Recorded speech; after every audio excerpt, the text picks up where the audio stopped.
Salut les gars, aujourd'hui dans cette vidéo, nous allons voir comment écrire les vues, d'accord? Qu'est-ce que j'appelle la vue? Une vue, c'est ce qu'on voit là, d'accord? Mais dans Odoo, nous avons ce que nous appelons les vues par défaut. Donc, la vue par défaut qu'on a ici, c'est la vue liste et la vue formulaire. Donc, c'est ce qu'on avait mis ici. Donc, on aura ajouté aussi d'autres vues.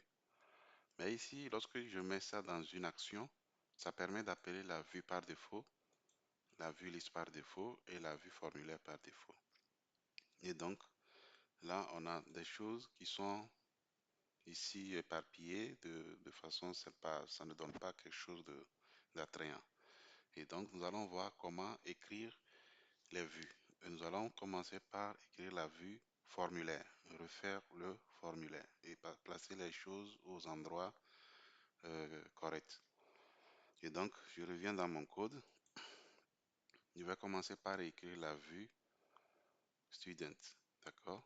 Donc, à ce niveau-là, je vais ici ajouter la vue à ce niveau-là.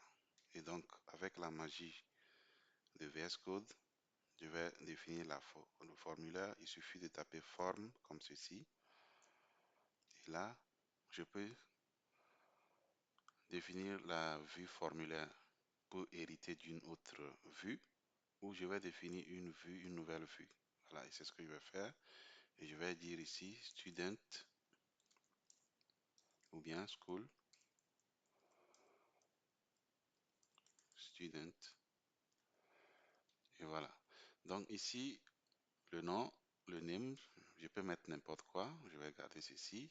Mais le modèle, on ne met pas n'importe quoi, on met le modèle. Et donc, avec la magie de VS Code, il m'a généré le modèle quand j'ai tapé ici, identifiant. Donc, le modèle, c'est School Student. On peut aller vérifier ça au niveau de Student et c'est ça. Donc, je reviens dans le code et ici, je vais définir la vue pour les élèves. Donc, je vais mettre ici élèves. Oups, voilà. Donc, je vais supprimer ceci pour le moment. Et ça aussi, je vais supprimer ça. Et ici, je vais placer les différents champs que nous avons eu à créer ici. Donc, ici, je vais placer d'abord le champ name. Donc, je reviens dans la vue et je vais placer le champ. Et donc, quand je tape field, j'ai la possibilité de sélectionner ici field Odoo. Et tout simplement, ce que je vais faire, c'est de mettre le nom du champ. Et le nom du champ, c'est name. Une fois que c'est fait, OK, je vais redémarrer. Et je vais recharger la page ici. Et hop, là, on a seulement que le nom. Puisque sur le formulaire, c'est le nom seulement qu'on a placé. D'accord? Donc, ce que je vais faire, c'est de mettre les autres champs. Et voilà, c'est fait. Donc là, je vais redémarrer le serveur. Je vais mettre à jour. Et voilà. Voilà ce qui s'est passé. Et ça ne donne toujours pas grand-chose. D'accord? Nous allons pas à pas mettre les éléments qu'il faut. Et vous allez voir comment ça marche exactement. Et ce que vous allez constater ici, c'est qu'à ce niveau-là, c'est les valeurs qui sont affichées pour le moment. C'est les valeurs qui sont affichées. D'accord? Les labels ne sont pas affichés. Les libellés ne sont pas affichés. Bon, sauf ici et ici. Et donc, si je vais ici par exemple, je vais dans Vente, je vais ouvrir un devis. D'abord, ce que vous voyez, c'est que pour chaque champ, avant la valeur, il y a le libellé. Et vous allez voir aussi le contour qui n'est pas là à notre niveau. Donc, je reviens ici, School. Vous allez voir que quand je prends un élève, il n'y a pas ce contour-là. Nous allons déjà ajouter le contour. D'accord? Pour ça, je reviens. Et puis, après forme, je vais ajouter Shift. Shift comme ça. D'accord? Je vais décaler ceci et fermer ça à ce niveau. Ok?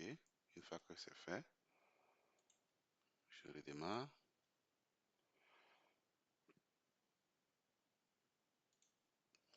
Ok? Et voilà. Là, maintenant, on a le contour comme ça. Ok? Mais toujours, les labels ne sont pas affichés. Et pour cela, ce que je vais faire, je vais revenir ici. Je vais ajouter encore une autre balise. Donc, je vais couper ceci. Je vais mettre ceci, groupe. Groupe. Ok. Je vais coller ceci. Je vais ajuster ça. Là, on a ajouté sheet pour le contour. Et on a ajouté maintenant groupe. Et c'est ça qui va nous permettre d'afficher les labels et libeller des champs. Et là, je vais, voilà, et vous allez maintenant voir que pour chaque champ, il y a le label. D'accord? Mais chaque champ prend toute la largeur de, du formulaire. D'accord? Ce que nous allons faire, c'est quoi? Nous allons essayer de mettre une partie des champs ici et une deuxième partie à ce niveau-là. Pour ça, il faut tout simplement, je vais tout simplement couper à partir d'ici. D'accord? Je vais définir un autre groupe.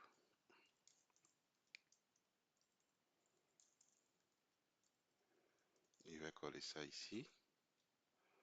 Vous allez voir, ça ne va pas changer grand-chose, mais on va aller pas à pas. Ok, c'est bon.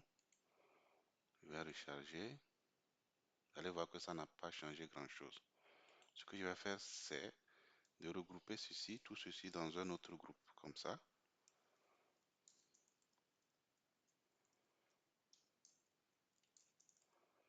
Voilà. Ok.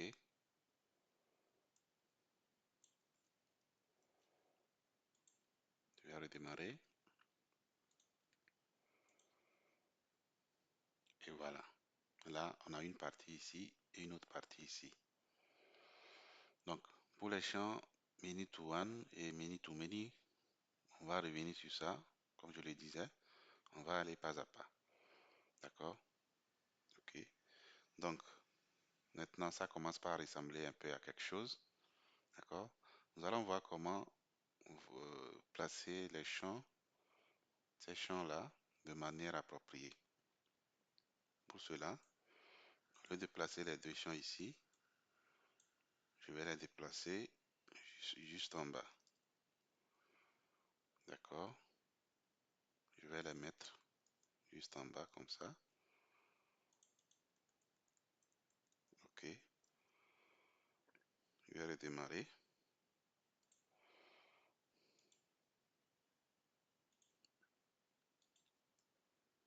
Ok. Je vais recharger et voilà. Là, ça ressemble un peu à quelque chose. Ok. Maintenant, ce qu'on peut faire, c'est quoi? Si je viens ici, vous allez voir que pour ce type de champ, pour les champs one to many et many to one, il y a les onglets comme ceci. D'accord? Nous allons essayer de faire la même chose. Et donc, il y a une nouvelle balise qu'on va ajouter. Donc, je vais ajouter la balise ici. La balise s'appelle Notebook. Comme ça. Donc, ça permet maintenant, avec Notebook, de définir les pages. Donc, les pages ici, c'est les onglets. Comme ce que je vous ai montré ici. Ça, c'est une page. La page ligne de commande, la page autre information et la page signature du client. Donc ici, je vais dire ici, page, je vais commencer par donc page cours, par exemple. Je vais mettre ici cours. Et à ce niveau-là, je vais amener le champ cours ici. Je vais copier ceci. Je vais coller juste en bas. Et je vais dire, je vais remplacer ce champ-là ici. Je vais supprimer l'espace vide. Et à ce niveau, je vais dire page note. Et ici, je vais mettre ici note. D'accord? Et voilà. Donc là, je vais redémarrer.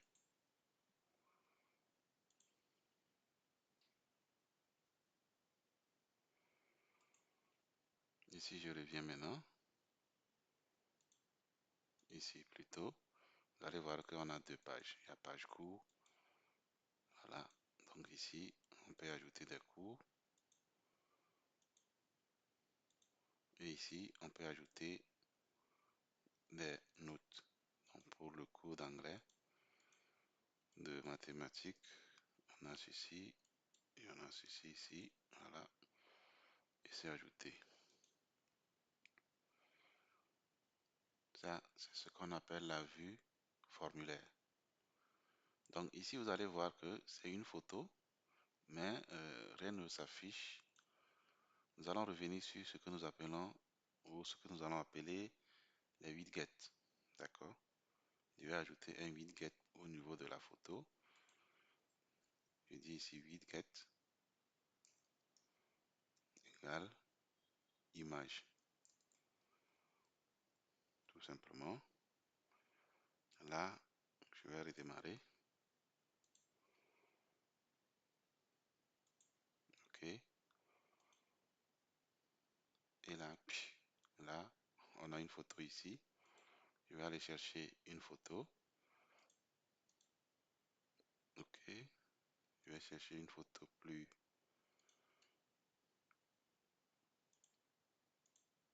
Voilà. C'est bon. Donc, nous allons revenir sur les widgets. Mais ici, ce widget nous a permis d'avoir quelque chose comme ceci. Voilà. Là, ici, nous avons deux champs classe qui s'affichent. C'est pas normal. Je reviens ici, on va vérifier. Oui, on avait mis deux fois le champ classe ID. OK. Je redémarre. OK. Là, c'est bon. Voilà. On peut ajouter des informations ici. On peut cocher. Voilà.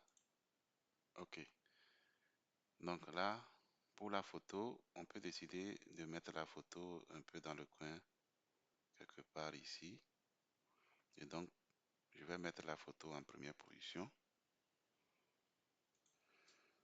OK.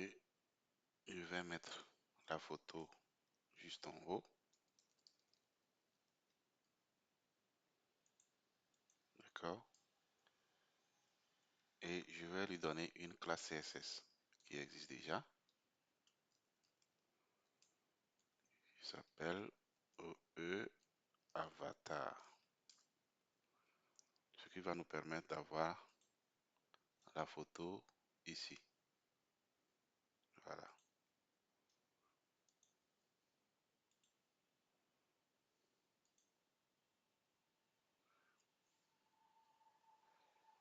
Donc le simple fait de mettre avatar, la classe avatar permet d'afficher la photo dans le coin ici, un peu comme un avatar. OK. Et voilà. Dans la prochaine vidéo, nous allons voir comment définir la vue liste. Donc en venant ici, la vue liste s'affiche comme ceci. Vous allez voir qu'il n'y a pas d'autre champ. Et ce champ-là existe ici, s'affiche ici plutôt parce qu'on a le champ name ici. Voilà. Donc c'est pour ça que ça s'affiche par défaut. Donc nous allons voir dans la prochaine vidéo comment ajouter les autres champs, comment créer la vue liste pour pouvoir avoir d'autres champs qui vont s'afficher à ce niveau-là.